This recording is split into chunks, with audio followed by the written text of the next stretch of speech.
Así que quiero animarles, hermano, a que lo memoricen, que memoricen la Escritura, que no abandonen esta práctica. Y leamos, hermanos, Mateo 5, 6 dice: bienaventurados los que tienen hambre y sed de justicia, porque ellos serán saciados. Padre, cuánta necesidad hay en nosotros hoy de oír tus palabras, las sanas palabras de nuestro Señor Jesucristo, y convertirnos así como iglesia en depósito de tu verdad, como esta mañana éramos enseñados. Oh Dios, gracias por la bendita doctrina y la bendita enseñanza que nuestro Señor Jesucristo nos da acá.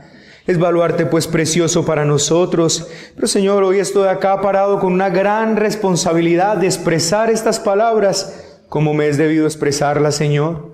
Oh Dios, quisiera pues abandonar toda práctica carnal, abandonar, Señor, toda mi humanidad, abandonarme completamente a ti, para que no sea yo enmugrando estas preciosas palabras de vida, sino que como fiel mensajero tuyo, como fiel anunciador, pueda anunciar estas palabras como es debido anunciarlas, y sea el poderoso Espíritu de Dios obrando con poder en medio de nosotros, Señor. Así que yo hoy en humildad vengo delante de ti y digo: Señor, hasta las piernas me tiemblan hoy para enseñar tu palabra, y quisiera rogarte, Señor, que así el corazón de mis hermanos esté tembloroso hoy para recibir estas santas palabras, pues no es simplemente la voz de un hombre, sino que es la voz del mismo Cristo hablándole a su pueblo precioso. Gracias, Señor, por este pueblo que se reúne esta mañana hoy aquí a escuchar estas palabras. Oh Dios, bendícenos. Oh Dios, prospera nuestras almas con esta enseñanza. Oh Dios, obra nuestros corazones y transforma todo lo que tiene que ser transformado en nosotros, mientras somos confrontados, animados y exhortados con estas bellas palabras de vida. Damos pues gracias en Cristo nuestro Señor. Amén y amén. Los que hemos seguido estos sermones hasta aquí, hermanos, de seguro que ya debemos estar convencidos de dos cosas puntuales. Por lo menos dos cosas puntuales. Primero, que estamos ante aquellas cosas que hacen que el pueblo del Señor sea diferente de todos los pueblos de la tierra. Son estas las características que son inherentes a los santos. Y de hecho, hermanos, el vestido que en realidad le hace santo, la santidad o la vida apartada o separada de los que el Señor llama, no es un vacío. No es en un vacío, no son santos porque sí. Y si vemos el concepto de santidad que se desarrolla desde el Antiguo Testamento, vemos que Dios escoge a un pueblo de la tierra, y al escoger a este pueblo de la tierra lo aparta, pero no solo lo aparta dándole una porción de tierra donde este pueblo va a estar, sino que lo aparta dándole claramente instrucciones y leyes. Leyes morales, leyes civiles, leyes ceremoniales. Era lo que el pueblo vivía como nación, lo que lo apartaba de todos los demás pueblos de la tierra. Eran sus prácticas distintas la que lo hacía un pueblo santo, o sea, un pueblo apartado y separado de todos los demás. No era simplemente decir somos santos. Usualmente leemos estas cosas registradas, por ejemplo, en Deuteronomio 9, del verso 9 al 14. Mire lo que dice este texto, Deuteronomio 9, 9 al 14. Cuando entréis en la tierra que Jehová tu Dios te da, mira lo que dice: no aprenderás a hacer según las abominaciones de aquellas naciones.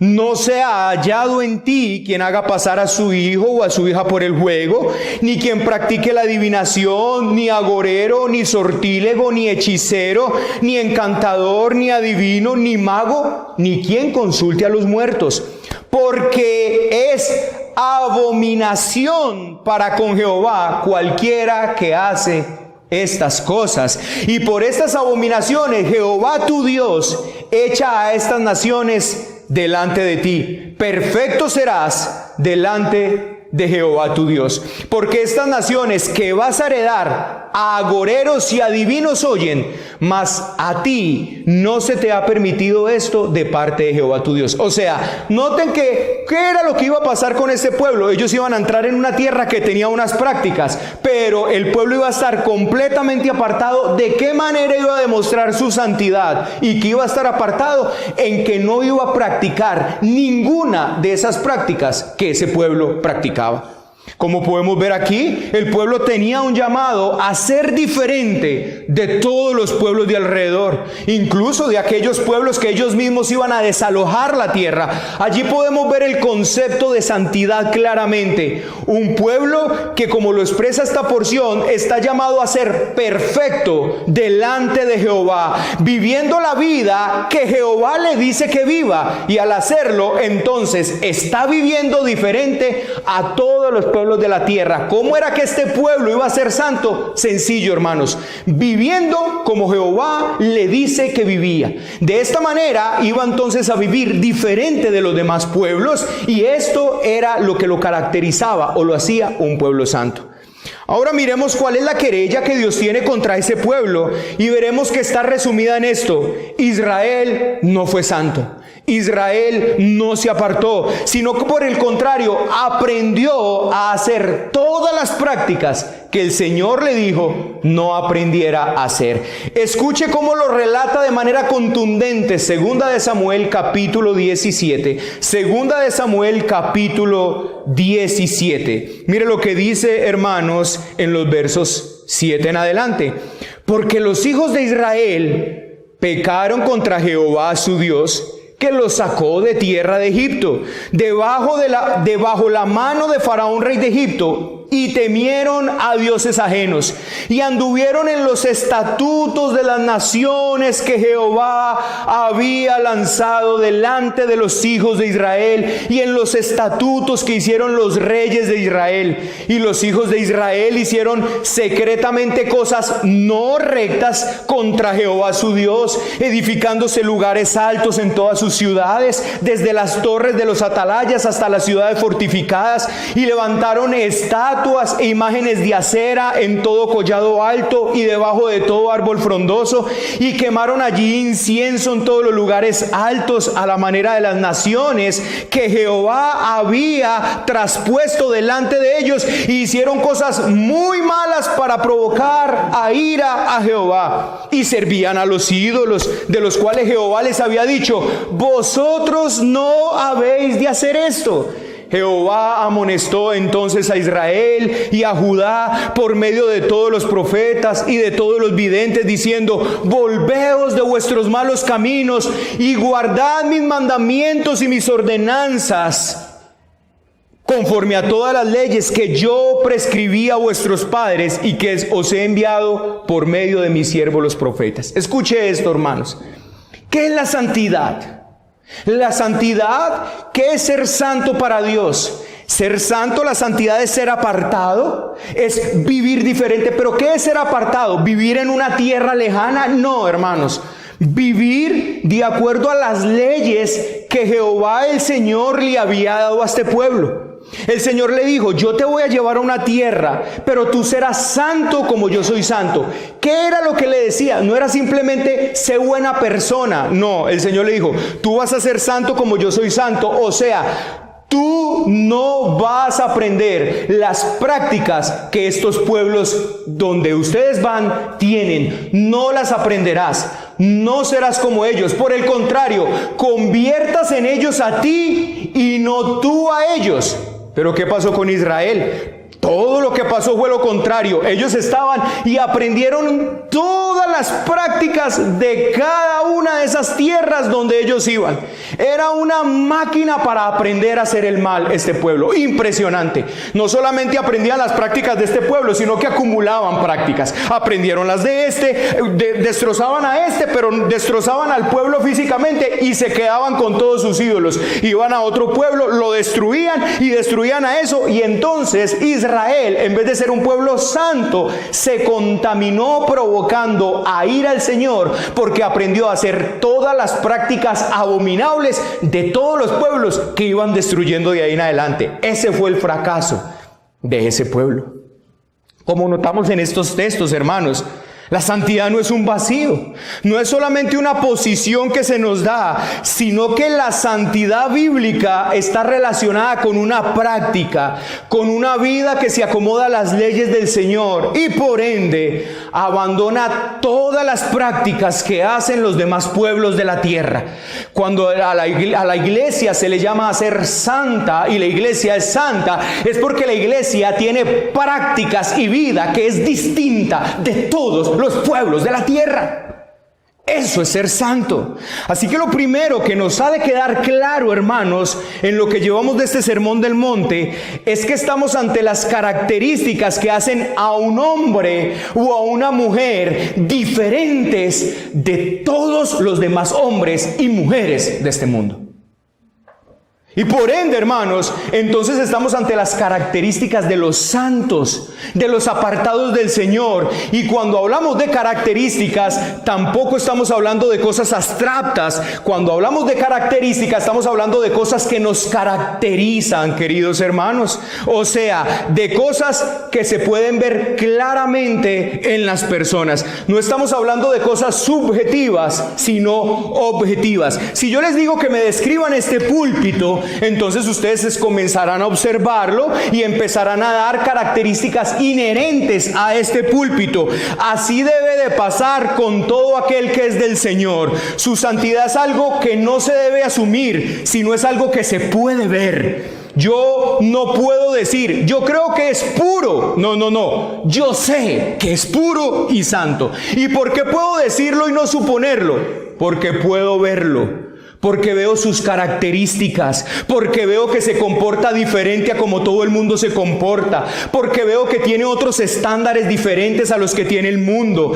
Es así como si fuera de otro mundo. El Sermón del Monte está describiendo a personas que no son de este mundo, que son de otro mundo, de otro reino, que tienen leyes que son de otra nación, y no de otra nación terrenal, sino de una nación celestial.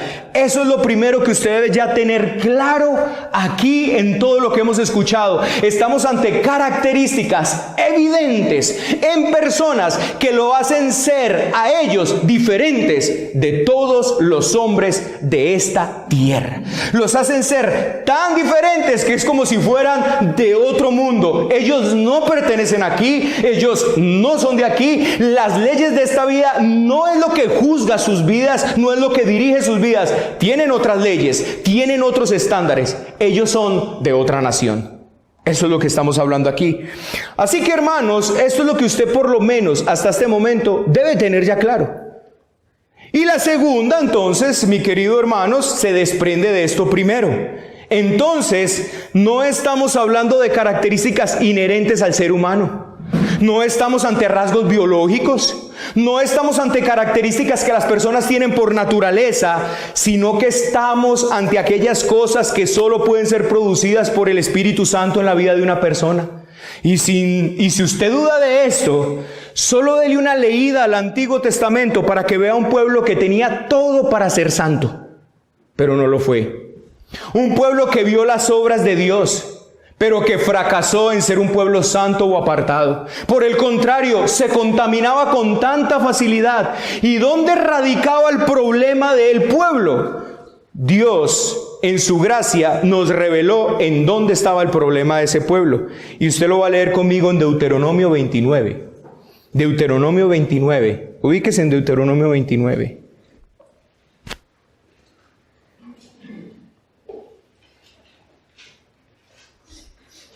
Y lea conmigo los 4 primeros versos de Deuteronomio 29.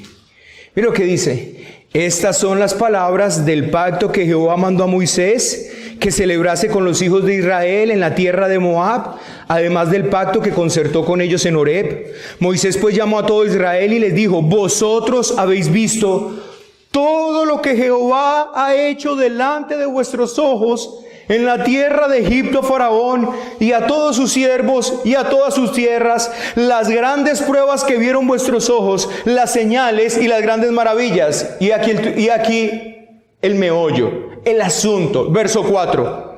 Pero hasta hoy Jehová no os ha dado corazón para entender, ni ojos para ver, ni oídos para ver. Espero, hermano, que usted esté entendiendo esto. Aquí ya es el asunto, hermanos. Para vivir estas cosas que hemos visto y seguiremos viendo, se necesita mucho más que haber nacido con un carácter suave o tranquilo. Para poder vivir esto que hemos estado expresando, estas características de los que son de otro mundo, se necesita mucho más que un carácter suave. No, hermanos, para vivir estas cosas se necesita la obra del Espíritu Santo de Dios, dando un corazón que entienda, ojos que vean y oídos que oigan. Así que antes de proseguir, quisiera que usted recordara y se persuadiera que no estamos ante características que te hacen cristiano, sino ante características que demuestran que eres cristiano. Aquí no estamos, hermanos, ante características que te van a convertir en un cristiano. Aquí estamos ante características que prueban que eres cristiano. Ante aquellas características que solo pueden vivir no los que van a hacerse cristianos, sino las que viven aquellos que Cristo, por el poder del Espíritu Santo, ya hizo cristianos. No estamos ante un rito de iniciación donde entras a un nuevo grupo y para ser del grupo entonces hay ciertas cosas que tienes que hacer.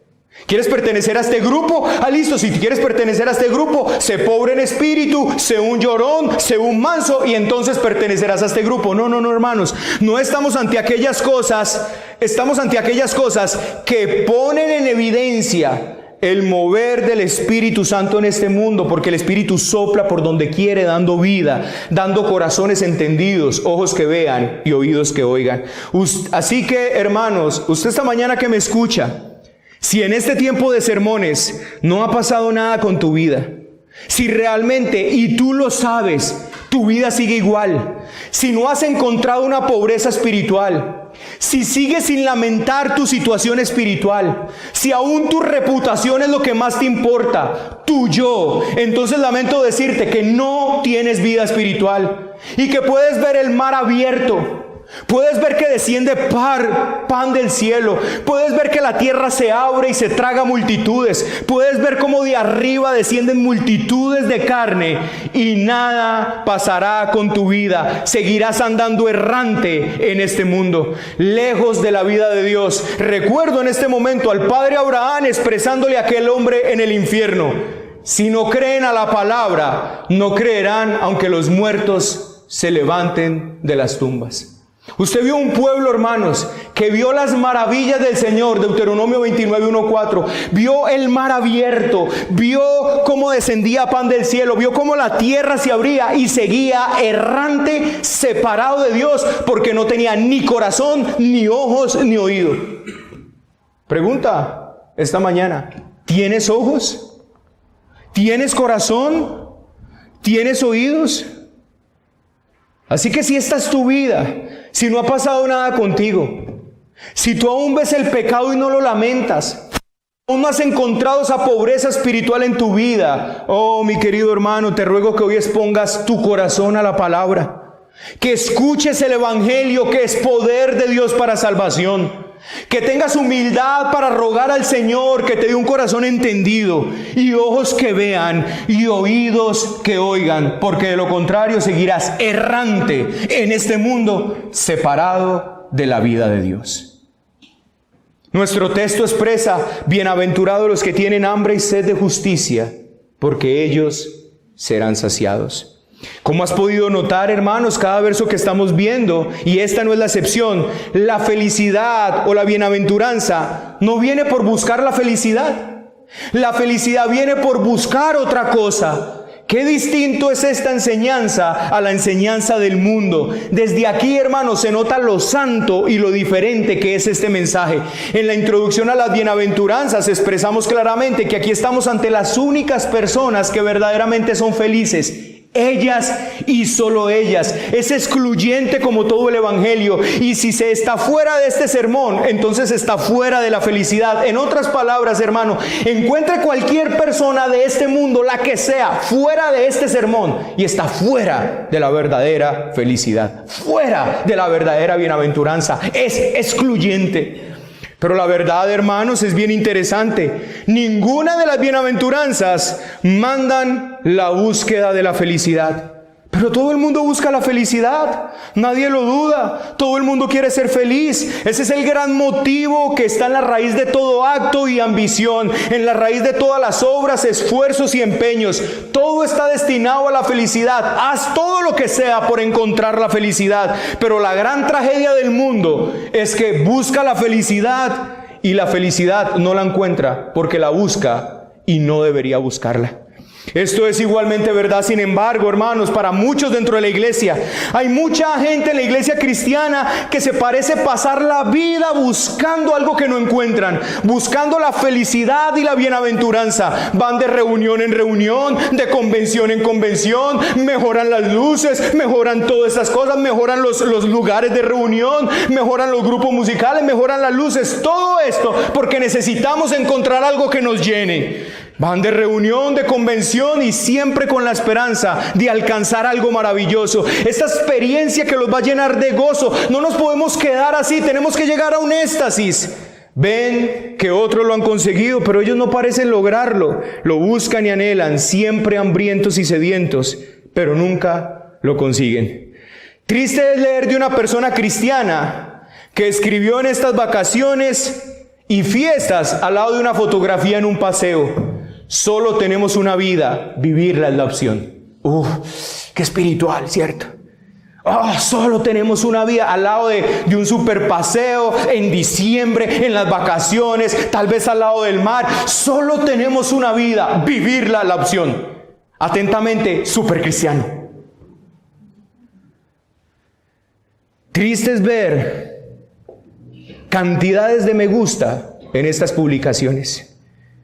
El estado actual del mundo nos recuerda con toda viveza que está lejos de alcanzar la felicidad. ¿Qué ocurre? Creo que la respuesta está en que nunca hemos entendido este texto como deberíamos entenderlo.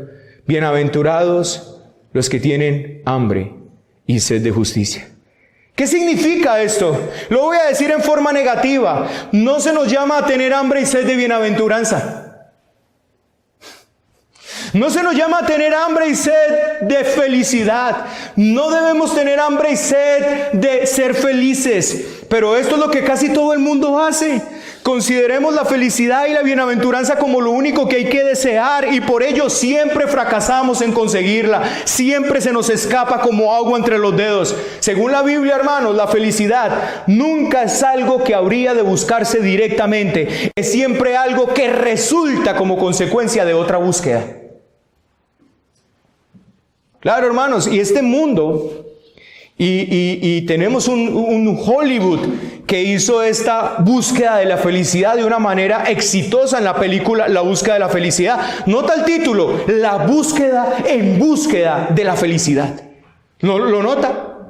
Y termina el actor final en la película, el actor termina con la siguiente: esta etapa se llama felicidad. O sea, la encontré. Fui tras ella y logré encontrarla. Para ver una cantidad de mundo en busca de la felicidad, en busca de la felicidad, en busca de la felicidad, y se da cuenta que la felicidad se va como agua entre sus dedos, porque según la Biblia, tú y yo no debemos andar buscando la felicidad. La felicidad es algo que llega como consecuencia de otra búsqueda.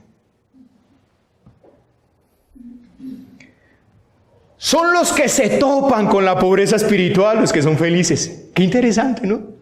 Son los que se encuentran de frente con la pobreza espiritual los que son felices. Son aquellos que lloran los que son felices. Pero ¿cómo así? Si este mundo quiere evitar el lloro, ¿por qué llorar? Pero la Biblia dice: feliz el que llora.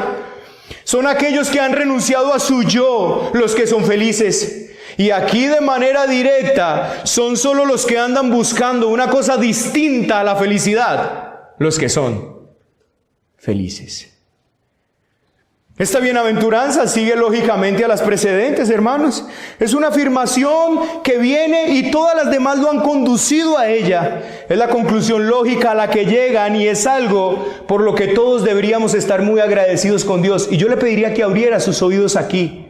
No conozco una mejor prueba que esta que vamos a ver hoy para que usted sepa, mi querido hermano, si es bienaventurado o no. Lo que intento decir es esto.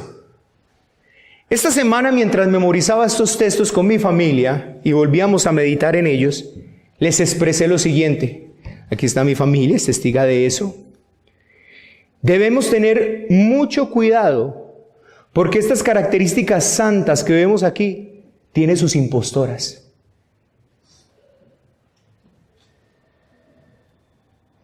Y es de esperarse, hermanos, porque Satanás se disfraza como ángel de luz. Así que dentro de sus artimañas, las artimañas satánicas, hay dos artimañas. Primero, evitar que alguien venga con sinceridad a este sermón. Que nadie vaya al sermón del monte. Porque si alguien va al sermón del monte, se topa con un espejo impresionante en el cual mirar su vida.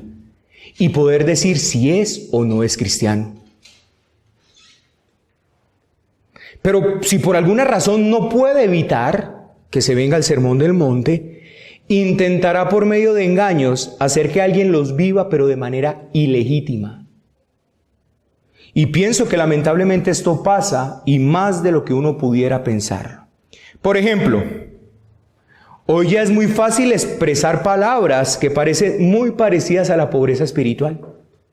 Escuche esto, pero no es pobreza espiritual, sino un orgullo disfrazado. Soy un vil pecador, no valgo nada. La jerga reformada se ha prestado mucho para esto.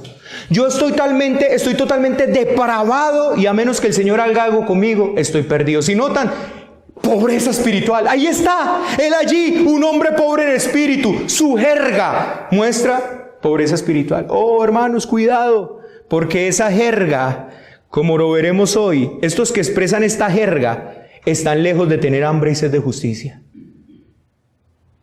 Y es que solo pueden tener hambre y sed de justicia los que verdaderamente son pobres en espíritu. Así que tengamos mucho cuidado de creer que la pobreza espiritual es simplemente una jerga reformada aprendida. Porque eso parece hoy. Pregúntele a cualquiera que visita las iglesias reformadas, ¿hay algo que usted merezca de parte de Dios? No, ¿qué voy a merecer yo si yo estoy completamente depravado? Soy un vil pecador. ¡Ah! ¡Qué pobreza espiritual la de este hombre! Oh, hermanos, lamento decirle que muchos de esos hombres no es sino una jerga reformada aprendida. Lo segundo es que el lloro también puede ser disfrazado y de seguro que en la Escritura encontramos a un hombre que demuestra esto claramente. En Mateo 27, 3, 4 leemos, entonces Judas, el que le había entregado, viendo que era condenado, devolvió arrepentido las 30 piezas de plata a los principales sacerdotes y a los ancianos, diciendo, yo he pecado entregando sangre inocente. Mas ellos le dijeron, a mí qué me importa, allá usted. Aquí tenemos a un hombre que lamenta lo que hizo. Incluso parece un lamento real porque va y devuelve las 30 piezas que había cobrado. Pero todos sabemos en qué terminó la vida de Judas. Hermanos, estas dos características o tres características, como ya vamos a ver más adelantico, le voy a relatar. Un manso cómo puede ocultarse detrás de una falsa mansedumbre. Queridos hermanos, tienen sus impostoras. Puede haber gente que llora y se lamenta, pero no tiene hambre y sed de justicia. Así que hoy estamos ante una bienaventuranza por la cual debemos agradecer al Señor, porque en medio de ella nosotros podemos indagar un poco más dentro de nosotros la realidad de nuestra profesión de fe. En otras palabras, hermano, cógese a esa silla, porque hoy el Señor, por medio de esta predicación, tú podrás evaluar y podrás decir, Señor, ¿será que yo tengo una fe verdadera? Y por favor, no intenten turbiar el vidrio. No lo intenten empañar. Porque mira, siempre que uno se ve confrontado con la palabra del Señor, lo primero que hace es enturbiar el libro. El vidrio. Tú puedes hacer esto esta mañana. El Señor te puede estar diciendo, ojo con tu profesión de fe. Tu profesión de fe no es una profesión verdadera. Y tú puedes estar añadiéndole algún pañito a ese vidrio. Tú puedes decir, no, pero yo llevo tanto tiempo de cristiano, ¿cómo no voy a ser cristiano? O tú podrías decir, no, yo llevo tanto tiempo yendo a una iglesia, ¿cómo no voy a ser cristiano? O tú puedes decir, no, yo llevo tanto tiempo ofrendando, ¿cómo no voy a ser cristiano? Hermano, no empañes el vidrio. No le pongas un mugre al vidrio. Deja que el vidrio escudriñe tu corazón. Presentate ante Él así y decirle, bueno, Señor, no importa si llevo 30 años yendo a una iglesia, no importa si me he sentado creyéndome cristiano, hoy tu palabra me indaga y dice que posiblemente mi profesión de fe no es verdadera. Vengo a ti en arrepentimiento, Señor. Vengo a ti para que tú hagas algo con este vil pecador. Es de vital importancia el entendimiento de este verso, pues que hermanos, pues hemos venido considerando nuestra impotencia, nuestra debilidad total, nuestra total pobreza de espíritu, nuestra bancarrota en estos aspectos espirituales, y al contemplarlos, hemos visto el pecado que hay en nosotros, hemos visto cómo el pecado que hay en nosotros desfigura la creación que Dios ha hecho. Luego vimos la descripción de la mansedumbre y todo lo que representa. Hemos estado todo el tiempo preocupados por ese terrible problema del yo, esa preocupación por sí mismo, el interés, confiar en mí mismo me lleva a las miserias, es el que causa las guerras entre individuos, entre naciones, ese egoísmo que gira alrededor de nosotros. Y de esta manera, mis queridos hermanos, hemos visto la causa final de nuestra infelicidad y hemos visto que el cristiano entonces se lamenta. Odia todo esto, pero ahora pasamos a buscar la solución. Ya no simplemente nos quedamos acá. Ese es el asunto. Tú puedes decir, soy un pecador. Ay, pobre de mí que soy un pecador. Pero nos encontramos con este texto. Bienaventurados los que tienen hambre y sed de justicia. Entonces, ¿de qué justicia es la que está hablando este verso? ¿Cuál es la justicia de la que el verdadero cristiano tiene hambre y sed? Es la pregunta.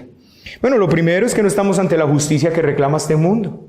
No estamos ante el hambre y sed que tiene Colombia, de que el gobierno sea justo. Ustedes ven que Colombia tiene un hambre y una sed de justicia. Pero no es esta justicia de la que estamos hablando. ¿Cierto que no? No estamos ante el hambre y la sed que tienen los universitarios de que los precios sean justos, de que la educación sea gratuita, de más dinero para la universidad. No hablamos aquí de equidad entre naciones. No estamos ante ese sentimiento hipócrita que tienen los hombres de que este gobierno sea justo mientras él es un adúltero que no hace justicia al contrato matrimonial que tiene. No estamos ante esa sed de justicia. No estamos ante la sed de justicia hoy. Ay, que Petro haga esto, o que Duque nos cumpla. No estamos hablando de esa sed de justicia. Ahora, no estoy diciendo que pedir que los gobiernos sean justos sea malo. Lo que estoy diciendo es que aquí no estamos ante el hambre y sed de justicia, de esa justicia. No rebajemos este glorioso precepto simplemente a querer que haya más equidad en esta tierra, porque no es de lo que estamos hablando. Quisiera además detallar que aquí ni siquiera estamos ante el concepto de justificación. Ni siquiera ante eso estamos, porque si somos cuidadosos, este hambre y tener sed de justicia la posee precisamente uno que ha sido justificado.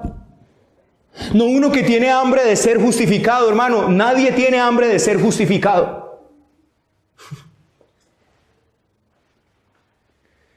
Cuando hablamos de justificado, estamos hablando de uno que fue declarado justo, que en base a su fe en Cristo fue declarado por el tribunal divino como inocente ante Dios y sus demandas. Pero si hemos puesto atención, nos daremos cuenta de que estamos ante las características no de uno que va a ser cristiano, sino de uno que ya es cristiano. Entonces estamos hablando de una justicia que va mucho más allá que la justicia de la justificación. Entiéndase la justificación, hermanos, cuando Dios declara inocente a un pecador por su fe en Jesucristo. Entonces alguno podría decir, esta sed que está hablando aquí el texto es la sed de ser declarados justos. No, hermanos, no es la sed de ser declarados justos, porque ningún pecador tiene sed de ser declarado justo hasta que el Espíritu Santo viene y le renueva. Y por medio de una obra del Espíritu Santo y por medio de regalarle fe, Él es justificado delante de Dios. Aquí estamos hablando de otra justicia. Entonces, ¿de qué estamos hablando? Es la pregunta. Interesante, ¿cierto? Hermanos, no debería ser difícil si lo conectamos con las otras bienaventuranzas. Si usted lo pone en el contexto, no es difícil. Escuche esto. ¿Qué ha visto este que tiene hambre y sed de justicia? ¿Ha podido ver su miseria espiritual? Él ha podido ver cómo el pecado le ha hecho todo lo que le ha hecho. Él ha llorado a causa del pecado. Él ha visto que aún sus mejores cosas están contaminadas y eso le ha llevado a exclamar, miserable de mí, ¿quién puede librarme de este cuerpo de muerte? Pero él tiene hambre y sed de justicia. El que tiene hambre y sed de justicia no se queda ahí. Ahora él tiene un deseo intenso de ser liberado de esa presencia del pecado. Él desea con todo su corazón vencer el pecado a toda costa. Y aquí es donde los hipócritas se quedan colgados. El hipócrita puede decir, soy un pecador. El hipócrita puede decir, he pecado. Pero el hipócrita nunca sentirá un deseo genuino y sincero por ser liberado de ese pecado. El hipócrita puede decir, soy un pecador. El hipócrita puede decir, ay, qué embarrada esto que acabo de hacer, pero no quiere ser liberado de esa esclavitud, no quiere ser liberado de esa condición. El hombre que hemos venido contemplando en función a las bienaventuranzas es un hombre que ha llegado a entender y a comprender que el mundo está bajo el dominio del pecado, está bajo el dominio de Satanás. Comprende que él antes había estado influenciado por una influencia maligna que andaba conforme al príncipe de la potestad del aire. Él lo sabe de los hijos que ahora operan, del poder que ahora operan los hijos de desobediencia. Ve el Dios de este mundo que lo tenía cegado y ahora anhela ser libre de todo eso. Desea alejarse de ese poder que lo arrastra. Desea verse libre del poder de la tiranía y de la esclavitud del pecado. Amado hermano, no me digas solamente si sabes que eres un pecador. No me digas si lamentas que has pecado. Pregunta, ¿está este deseo intenso en ti de no pecar más? ¿Te consume ese deseo? ¿Te consume el deseo de ser santo para tu Dios? Estás consumido no solamente cuando lloras y lo lamentas y lamentas haber pecado, sino que tu alma gime y clama para no volverlo a hacer.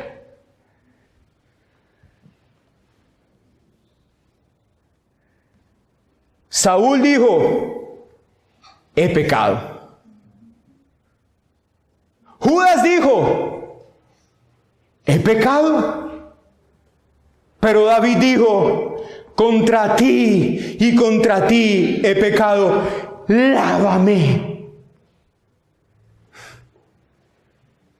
¿Gimes por ser lavado, hermano? ¿Gimes de verdad? ¿Tu pecado es un estorbo para ti? ¿Lo ves como un estorbo para tu relación con Dios? ¿Sí ven pues, hermanos, porque esto es un glorioso espejo en el cual podemos revisarnos? Hoy muchos pueden balbucear una jerga reformada, pero están contentos con su miseria espiritual. Dicen con mucha facilidad que son pecadores. Hasta muchas veces se les ve llorando porque pecaron, pero ahí queda todo. No hay deseo ardiente en ellos por apartarse de los pecados, por los pecados que ayer lloraban y que hoy ríen. ¿Cuántos por los pecados que ayer lloraban por no tener hambre y sed de justicia, hoy ríen por ellos? ¿Cuántos por aquellos que su conciencia ayer les atacaba por no tener hambre y sed de justicia, hoy su conciencia no les dice nada, hoy su conciencia los aprueba? Estamos ante esta situación, hermanos. Lo que ayer sus conciencias les condenaba, hoy les aprueba. ¿Y por qué? Porque nunca quisieron ser liberados de ellos. Nunca. Nunca fue su deseo. Nunca los consumió ese deseo de ser libres del pecado. Hasta ahí les llegó la doctrina reformada. Hasta ahí les llegó. Simplemente haz esto. Reconócete pecador. Sepe que no mereces nada delante de Dios. Y si puedes, laméntalo. Pero nunca se les enseñó que hay un sentir que viene del Espíritu Santo en todo aquel que se lamenta y que llora, que no se queda en ese lamento y en ese lloro, sino que gime por ser transformado.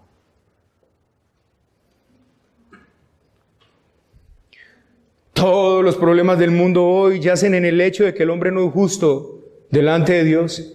Y por no ser justo delante de Dios, todo lo demás se ha ido también a la deriva.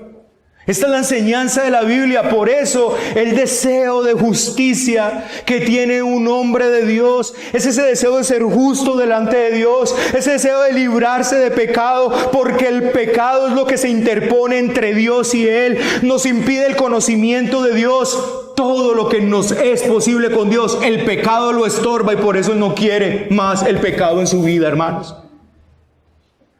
Hermanos, ¿saben que lo que está viviendo hoy el evangelicalismo de este día, ¿sabes por qué? Es porque no hubo hambre y sed de justicia. Porque el pecadito empezó a entrar y se empezó a tolerar. Porque el pecadito empezó a entrar, porque la mundanalidad empezó a entrar y se empezó a tolerar. Y aquellos pecados de los que nuestros hermanos lloraban, se lamentaban y pedían ser liberados, hoy la gente se recrea y se goza en ellos. Es ese deseo de ser libre de toda tiniebla, porque Él sabe que en Dios es luz y que en Él no hay ninguna oscuridad. ¿Recuerdan la predicación del domingo en la tarde? Él sabe que el Señor es luz y que en Él no hay oscuridad. Así que Él sabe que su oscuridad se interpone en su relación con Dios. Y por eso Él tiene un deseo, un hambre de que la luz del Señor alumbre todas sus tinieblas, aún la que alguien podría considerar como la más pequeña. ¿Se acuerdan la predicación de las zorras? Pero todavía va más allá, mi querido hermano. No solamente es un deseo de ser libre del pecado, es un deseo de verse libre del deseo mismo de pecado. Y acá lo complica más. Porque no es simplemente, Señor, ya no quiero pecar. Señor, no voy a volver a pecar delante de ti. Señor, qué hambre y sed tengo de no pecar. No, Señor, ni siquiera quiero pecar. Ni siquiera tengo deseos de pecar. Descubrimos que el hombre que se examina verdaderamente a la luz de la Escritura no solo descubre que está bajo la influencia del pecado, es todavía más horrible, se da cuenta que le gusta. Usted y yo pecamos, hermanos, porque nos gusta pecar. Usted no peca porque, voy a pecar, pero qué pereza pecar, me da una pereza pecar. No, a usted le gusta el pecado, le sabe dulce el pecado. Por eso peca.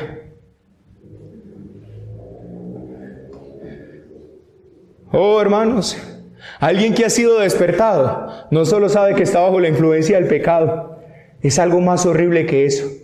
Le gusta pecar, le gusta el pecado, lo desea.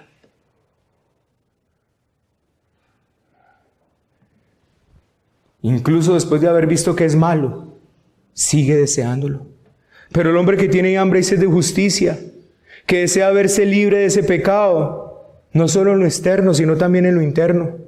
En otras palabras, Señor, no solo me importa que mis hermanos no me vean, me importa que mi corazón no anhele con esa carga de estar deseando hacer el mal.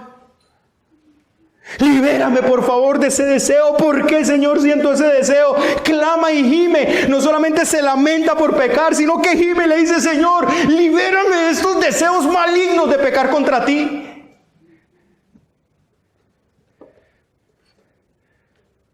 En otras palabras, anhela la liberación de lo que puede llamarse la contaminación del pecado. El pecado es algo que contamina la esencia de nuestro ser y de nuestra naturaleza. El cristiano es alguien que se ve libre de todo eso. El cristiano es alguien que quiere verse libre de todo eso. O sea, hermanos, es esto.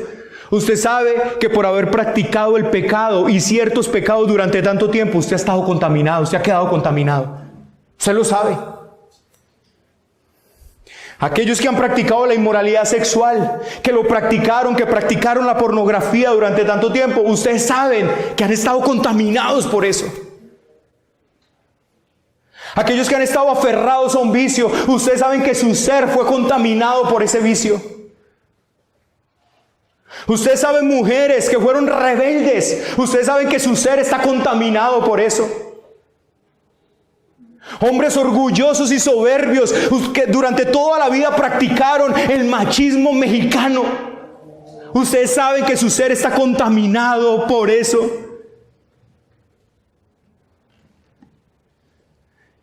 Y si ustedes no lo saben, mírense, hermanos. Mírense cómo sale de fácil en ustedes esa rebeldía, mujeres.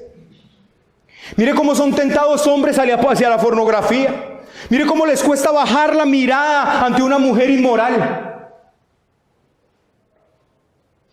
Miren ustedes, mujeres, cómo han sido contaminadas por el sensualismo de este mundo y descubrir cuán difícil es para ustedes vestirse con pudor y modestia y saber que vuestro cuerpo está contaminado. Un cristiano gime para que se descontamina. Un cristiano gime y le dice, Señor, descontamíname, Señor, descontamíname. Señor, no quiero saber solamente que tú perdonaste todos mis pecados pasados, presentes y futuros. Señor, siento contaminación en mi cuerpo, descontamíname, Señor. ¿Sientes eso, hermano? ¿Lo sientes? Oh, cómo esta bienaventuranza nos ubica, ¿no? Él no está contento solamente que es declarado inocente. Él desea caminar como un inocente. Él tiene hambre y sed de cumplir ese verso que vimos al principio. Perfecto serás delante de Jehová tu Dios. Ese es el deseo de Él.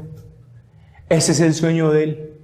Por eso llora, por eso gime, por eso se lamenta y por eso clama. ¿Sabe por qué? Porque Él dice: Señor, no soy perfecto delante de ti. Señor, no soy perfecto delante de ti. ¿Y sabe qué hace? Gime, clama, lo lamenta, llora, pero no se queda ahí. Ruega y le dice: lávame con hisopo y quedaré más blanco que la nieve, Señor. Ese es el deseo de uno que tiene hambre y sed de justicia. Ahora, hermano, ¿te ubicas? ¿Lo tienes?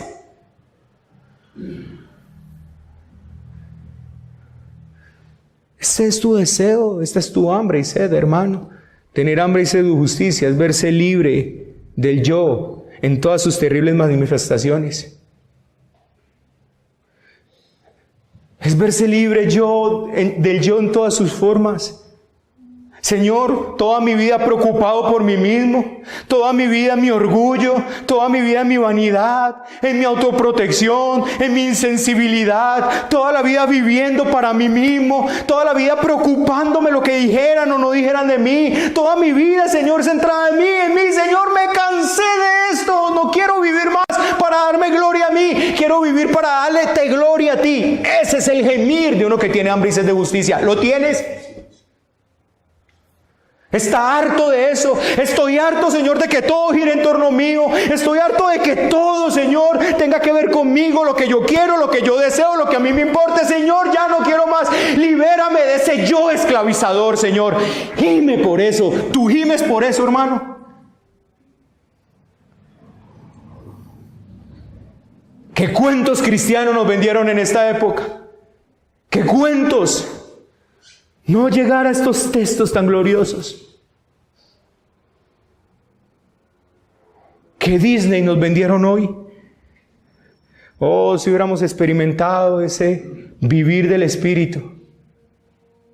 Oh, si hubiéramos llegado como los antiguos venían a la fe, por medio de la humillación, de reconocer verdaderamente su miseria espiritual. Oh, cuánto clamarían por ser liberados de ese cuerpo de muerte como clamaba el apóstol Pablo.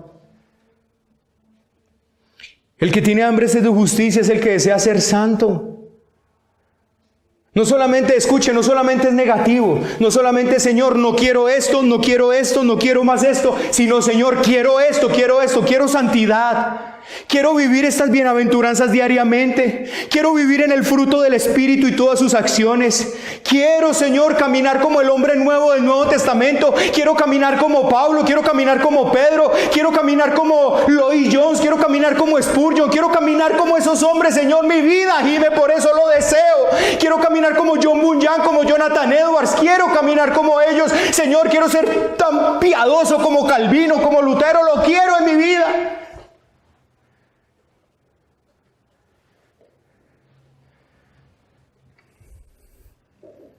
Esto significa que todo mi ser, toda mi vida quiere ser así. Más aún significa un deseo de conocer al Padre, de vivir en intimidad con Él, de andar con Dios, de andar con el Hijo, de andar con este Dios trino glorioso. Es el deseo y esa bendita pureza santa que Él anhela todos los días de su vida. Bienaventurado el que tiene esta hambre y sed. Solo ellos y nadie más que ellos son felices.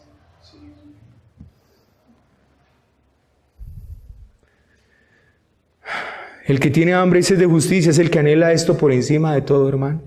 A fin de cuentas, ¿saben qué es lo que desea? ¿Saben cómo se resume todo esto que hemos visto? Usted lo sabe ya en su corazón. Un deseo ardiente de no ser diferente que su Señor Jesucristo. Quiero ser como Cristo. Es mi deseo, es mi anhelo. Oh Señor, me conformaría con Pablo, pero oh, si quisieras que yo fuera como Cristo. Oh Señor, si pudiera tener la fe de George Mueller, pero no esa fe, no, la de Cristo.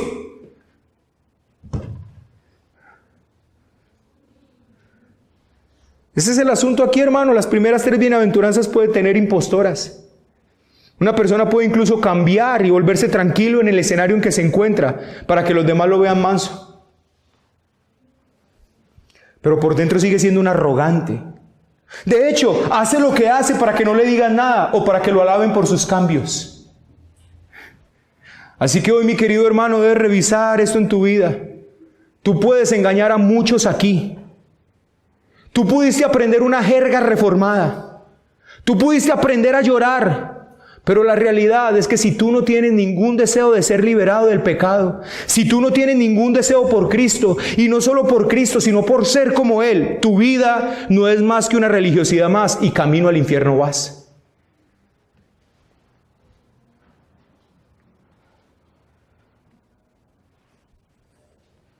¿Cuánto hay que rogarte que te congregues? ¿Cuánto hay que rogarte para que llegues temprano a buscar al Señor?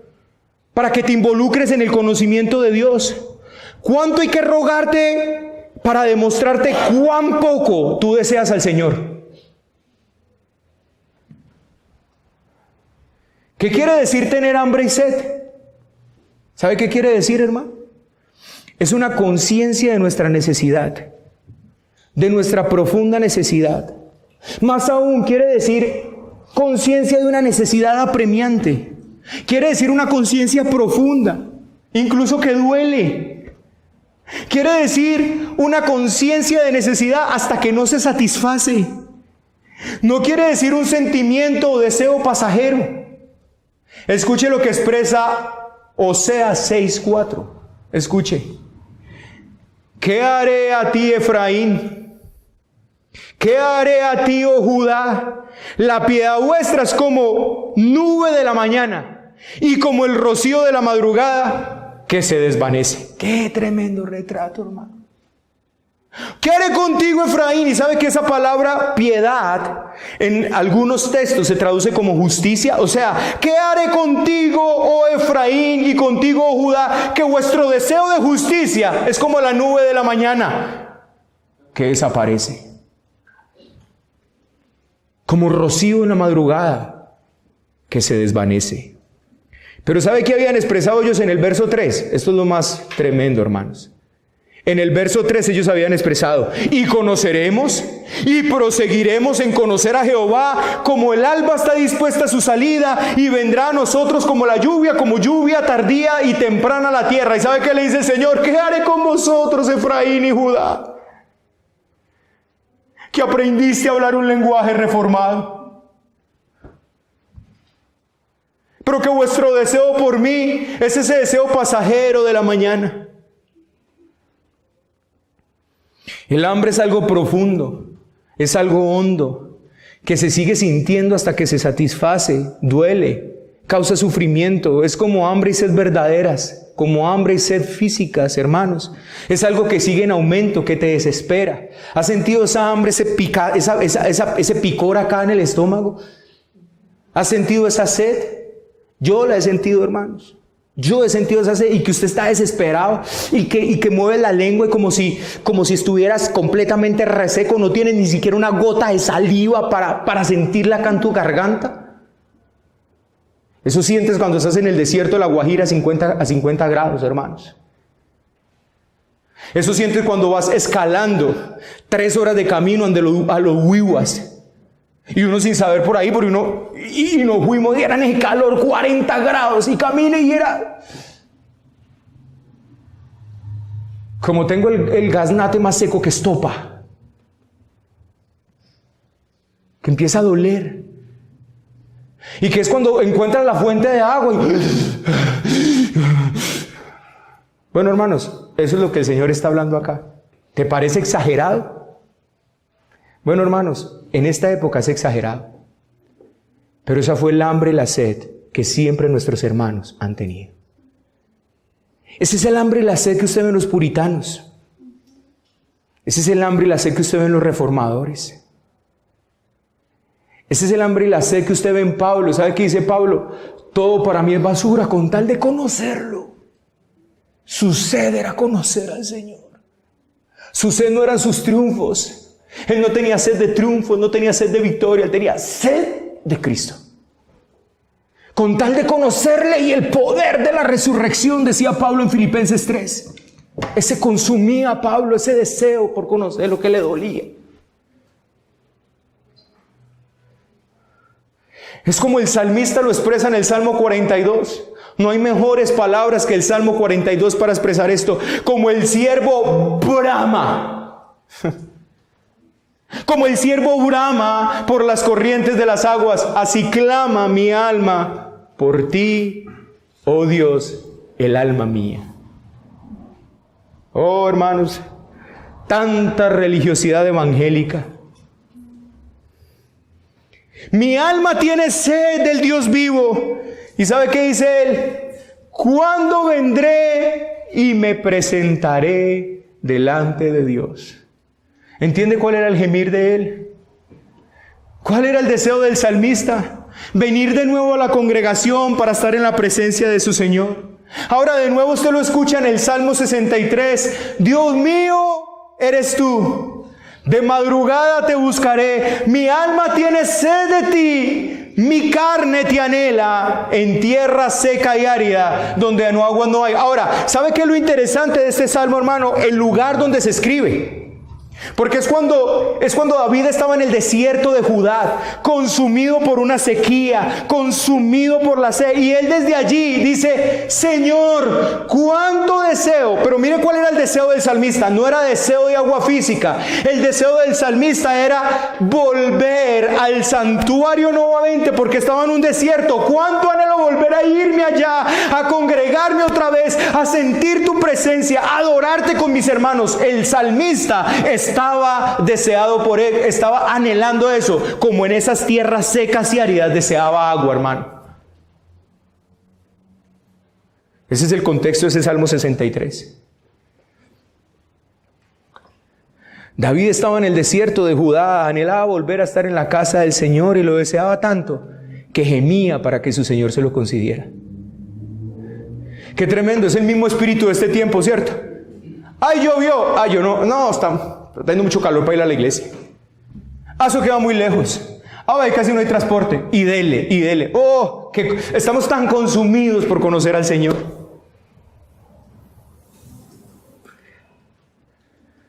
Hoy hay muy poco de esto, hermanos. Hoy lastimosamente la jerga reformada evangélica vino a reemplazar estas gloriosas experiencias, donde un hombre gime para estar cerca de su Señor, para poder tener comunión con Él, para crecer en el conocimiento de Dios. Pablo lo expresó así: todo para mí es basura con tal de conocer a Dios. Hoy muchos vienen a la iglesia a cumplir. Hoy muchos vienen para que no se les diga nada. Hoy muchos vienen para que no se les discipline, para que no les vaya mal. Pero no vienen porque quieren conocer a Dios, porque quieren crecer en amor y comunión con Él. Ay, Señor, es mi deseo. ¿Cuándo llegará? ¿Cuándo llegará, Señor? Lo anhelo, volver a estar, conocerte, estar cerca de ti. ¿Tienes esa hambre, hermano? Oh, presentes en esta reunión, qué gran espejo en el que nos estamos mirando hoy. ¿Tienes hambre y sed? ¿Tienes este deseo que te consume, que te duele, que te desespera por conocer a Cristo, por ser liberado del pecado, por no pecar, por ser más santo, por ser obediente? Si no lo tienes, lo siento, pero te tengo que decir la verdad: tú no tienes vida espiritual. Tienes que arrepentirte, tienes que nacer de nuevo, tienes que pedirle al Señor que te dé un corazón entendido y ojos para ver y oídos para oír, porque si no, hermano, vas a terminar en el infierno. Con tu jerga reformada evangélica vas a terminar en el infierno. Pero ¿cuál es la promesa para estos hambrientos espirituales? La promesa es que serán saciados.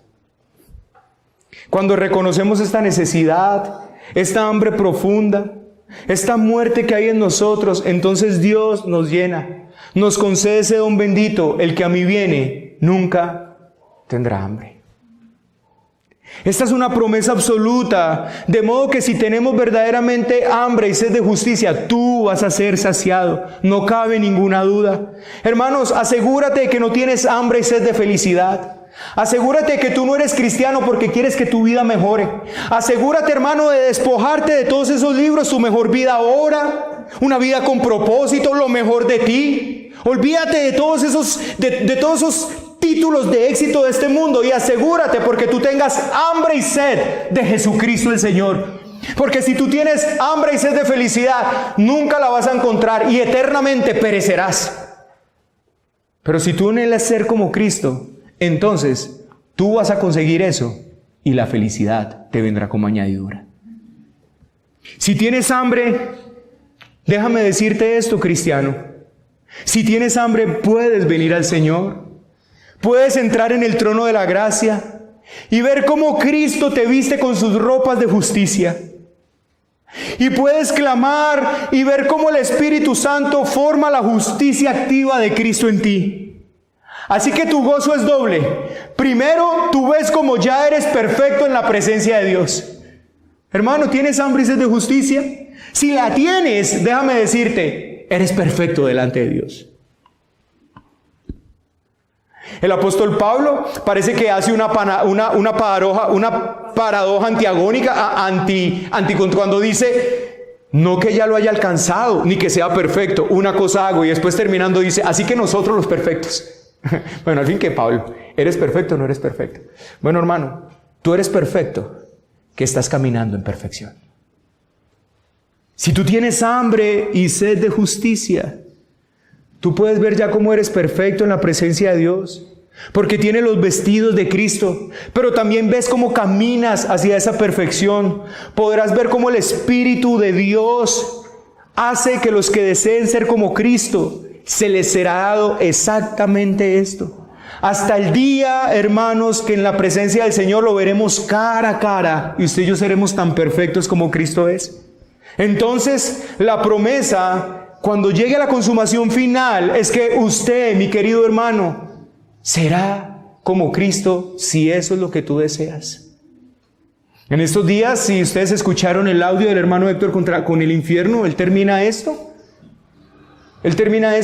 Hágase mi voluntad, dice el hombre. ¿Cierto que sí? Y el día que estén delante del Señor, el Señor les va a decir exactamente eso. Hágase tu voluntad.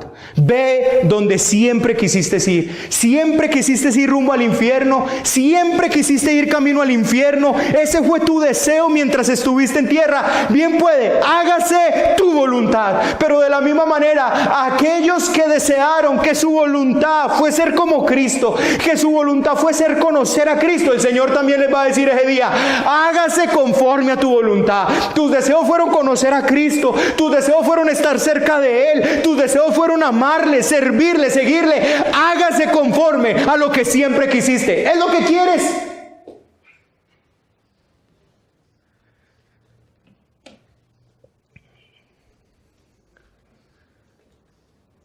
Así como para aquellos que no tienen hambre, su camino es muerte y rumbo al infierno van, sin importar qué tanta jerga reformada evangélica tengan.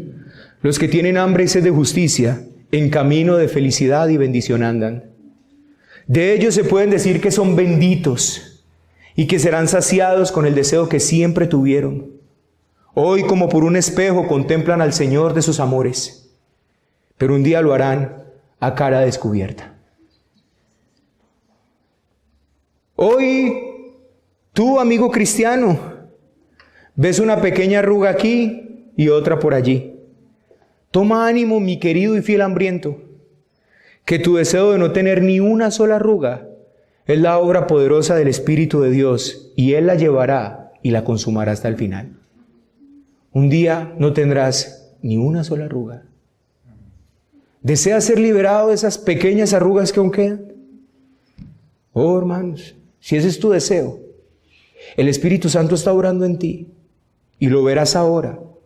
Serás saciado. Pero un día en la presencia del Señor estarás completamente satisfecho.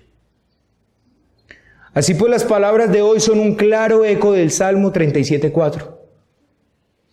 Deleítate asimismo en Jehová, y Él te concederá las peticiones de tu corazón.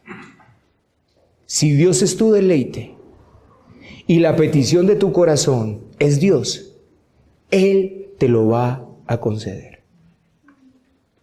Si estos no son tus deseos, amigo, humíllate hoy ante el Señor. No supongas nada. No mugres este espejo. Ve hoy al Señor y dile: Señor, dame un corazón entendido. Dame ojos para ver y oídos para oír. Resucítame en ti, por favor. Dame esta hambre y sed de justicia. Ponla en mi vida.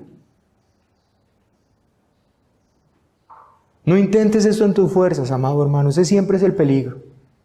Que tú salgas de aquí confrontado, te vayas a la casa. Ay, Señor, quiero ser como Cristo. Ay, Señor, quiero... No. No. Ve al Señor. Señor, pon en mí tanto el querer como el hacer. Señor, resucítame. Señor, dame vida. Señor, aviva el fuego del don de Dios que está en mí. Señor, obra en mi vida ese entendimiento que los israelitas no tuvieron, y por eso, aunque vieron los cielos, Señor, yo puedo ver muchas cosas, pero si tú no me das entendimiento, Señor, yo no voy a lograr.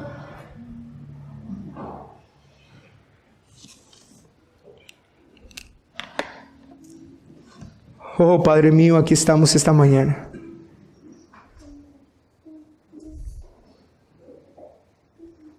Oh, Padre mío, aquí estamos esta mañana. ¿Acaso hay un deseo en mí como el que debería de tener?